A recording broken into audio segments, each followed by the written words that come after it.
Bonjour à tous, bonjour à toutes. Bon, je suis un peu en contre-jour, bah tant pis. On va faire avec, hein. Je reviens vers vous suite à une publication que j'ai faite sur mon profil Facebook. Le bien et le mal, qu'est-ce que c'est? C'est une publication, c'est une question que je pose. Je suis, entre autres choses, éveilleuse de conscience, la mienne, la vôtre, la conscience collective.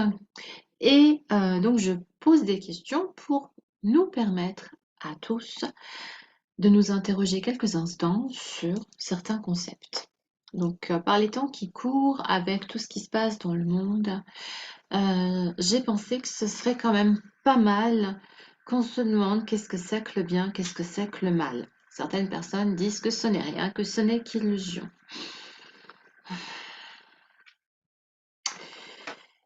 Je conçois très bien que ce soit des concepts de développement personnel où tout n'est qu'illusion. J'ai fait une vidéo là-dessus, sur ce que je pense de certains dictats du développement personnel qui sont pour moi une façon de manipuler les masses en faisant croire tout et n'importe quoi, en faisant culpabiliser, en autorisant tout et n'importe quoi également. Alors, euh, mis à part qu'on me réponde que ce n'est qu'illusion, ça n'existe pas, le bien, le mal, ok, je répondrai que dans ce cas-là, les quelques 40 000 Palestiniens, dont je ne sais plus combien de milliers d'enfants, de bébés, qui sont exterminés à l'heure actuelle avec toute la barbarie qu'il y a là-bas, ce n'est bien ni mal, mais ce n'est qu'une expérience et ce n'est qu'une illusion, bien sûr. Bon, c'est de l'humour, hein, l'humour noir. Là, franchement, les bras m'en tombent. Mais bon, je savais qu'en posant ce genre de questions, j'obtiendrais forcément ce genre de réponse. Mais ce genre de réponse, justement, peut amener à réfléchir à... Je regarde autour de moi, là. Est-ce que vraiment le bien et le mal, ce n'est qu'un concept des religions, comme on me dit, ce n'est que des illusions, comme dit le développement personnel. Ça n'existe pas, c'est pas grave, il n'y a pas à porter de jugement, on me l'a déjà dit aussi, on ne doit pas juger, critiquer. Non, c'était pas à moi qu'on l'avait dit, je l'ai trouvé sur le post de quelqu'un, mais on aurait très bien pu me le dire aussi, hein. Euh, alors sachez que tout ça, c'est un mouvement, ce qu'on appelle New Age, hein, qui consiste à manipuler les masses. Et justement, moi, j'interviens avec ma casquette d'éveilleuse de conscience. Bon, je suis une ancienne enseignante, pédagogue, hein, j'insiste là-dessus. Tous les enseignants ne sont pas pédagogues. Et je comprends très bien dans quel monde on vit, dans un monde où de moins en moins on analyse par soi-même, on réfléchit par soi-même, on remet en question par soi-même quoi que ce soit. On fait sien ou sienne certains concepts qui nous plaisent bien, qui sont à la mode, et on les recrache.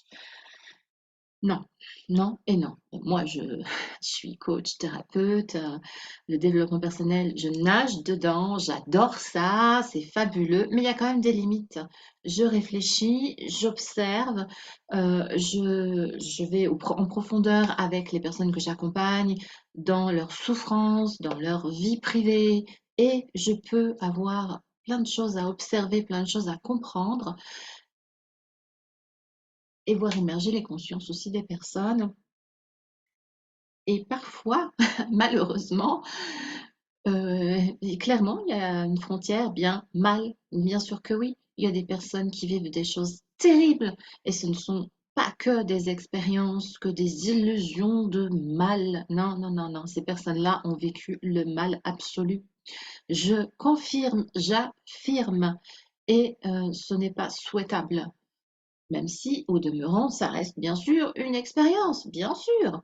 Et on peut en tirer un aspect positif, bien sûr, et ça fait partie de mon travail, bien évidemment.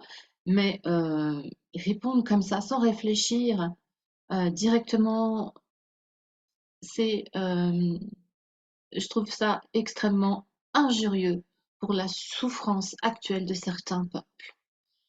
J'en ai cité un, mais il y en a d'autres. Alors, je voulais rebondir aussi sur quelqu'un qui m'a répondu.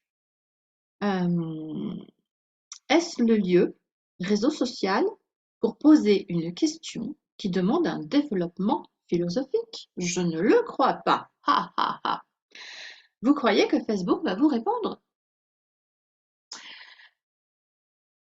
Alors, je ne vais pas vous relire ce que j'ai répondu, hein, j'en ai répondu une petite tartine parce que ça m'a bien exaspérée. Je sens là le jugement, la critique gratuite pour rabaisser. Et je n'ai pas la sensation, moi, d'être rabaissée. Je sens les personnes rabaissées.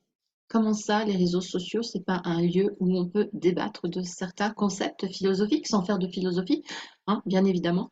Euh, on ne peut pas débattre, on ne peut pas avoir des idées, on ne peut pas défendre des idées, on ne peut pas réfléchir à des concepts. Mais bien sûr que oui, bien sûr que oui.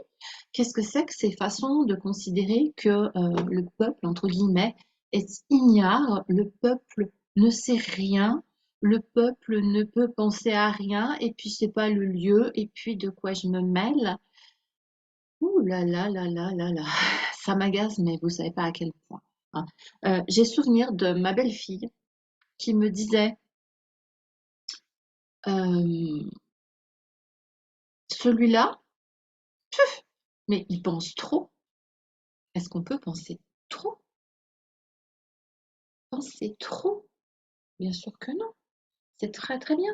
Alors oui, c'est quelqu'un très connu euh, qui a énormément de culture et un esprit très très philosophique, mais il est comme ça naturellement et il développe des tas d'idées vraiment très pointues où il va aller décortiquer les idées des uns des autres et apporter un nouveau regard là-dessus, toujours en toute bienveillance d'ailleurs. Et c'est ce que j'essaye de faire aussi, de toute façon, hein. Mais on n'est pas obligé d'avoir un bagage culturel hyper important pour avoir ses idées.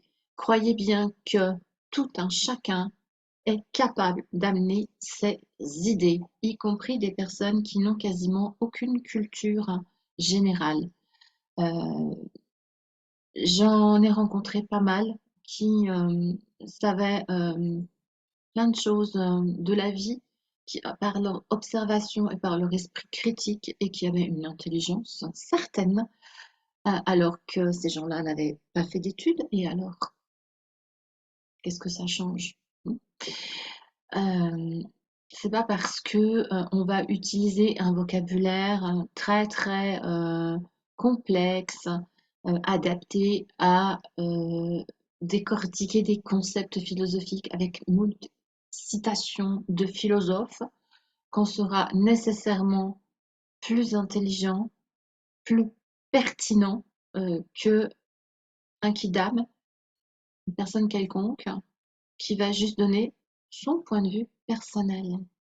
Alors moi, je vous invite vraiment, vraiment à partager vos idées, donner votre point de vue, parce que ce qui est intéressant quand je pose des questions comme ça, c'est de voir donc les différents points de vue, de voir les points de blocage, les personnes qui considèrent qu'on n'a pas à faire ça ici, ça ne se fait pas, ce n'est pas le lieu. Qui a décrété que mon profil personnel n'était pas un lieu pour se poser des questions existentielles? Des personnes qui vont considérer que je vais répéter ce que j'ai entendu, que je crois que ça m'appartient également, et je le recrache comme ça, mais sans regarder plus loin que le bout de son nez et voir les répercussions que ça peut avoir en vérité. Je répète, je suis thérapeute.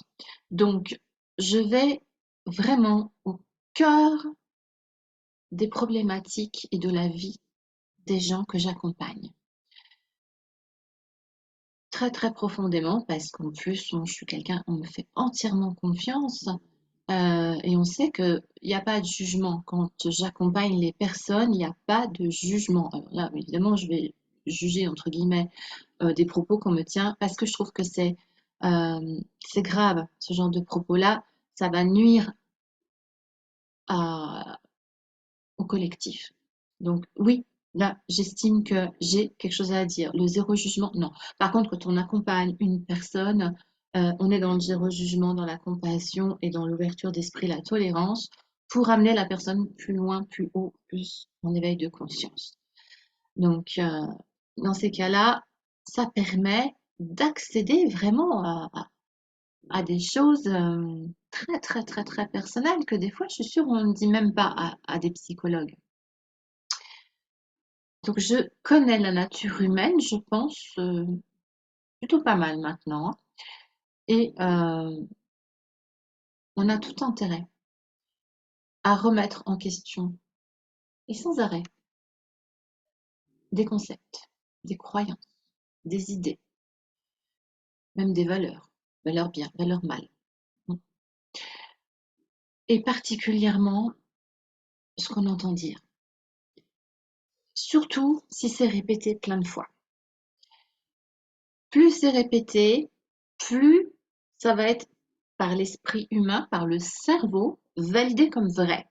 Même un énorme mensonge, parce que c'est répété, juste ça. Alors, quelquefois, il faut quand même se poser un instant et se demander, est-ce que c'est bien vrai? Surtout que la personne est coach. J'ai vu qu'elle faisait de la PNL, tout comme moi, entre autres choses. Et justement, est-ce que c'est bien vrai? D'où me vient cette croyance? Est-ce qu'il n'y aurait pas des contre-croyances? Et vous allez en trouver forcément. Après, on regarde, on analyse et à force, on valide ou pas ce qu'on pensait. Sur mon profil, vous pouvez très bien justement faire ce travail-là quand je vous pose une question, ça vous prend quelques instants pour vous demander, vous, qu'est-ce que vous en pensez?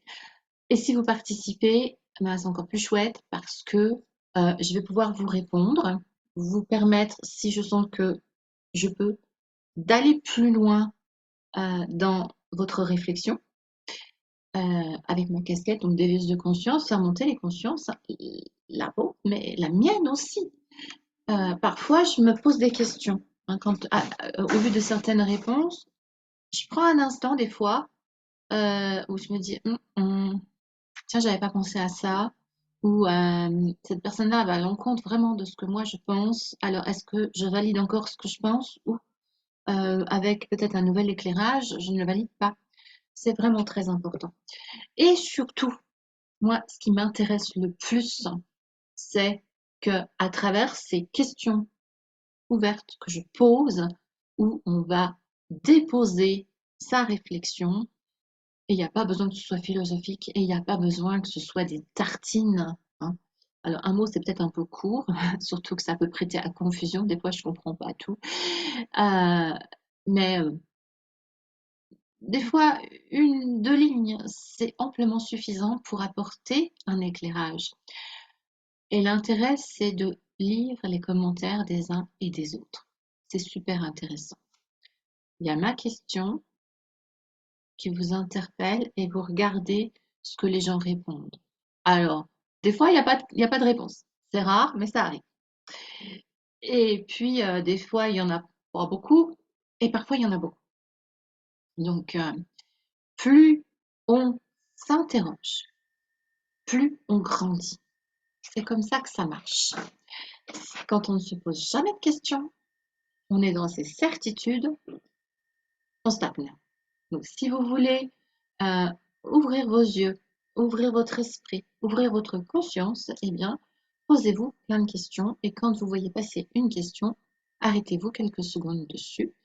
Et si ça vous passionne, eh bien, écrivez quelque chose et lisez ce que les autres disent.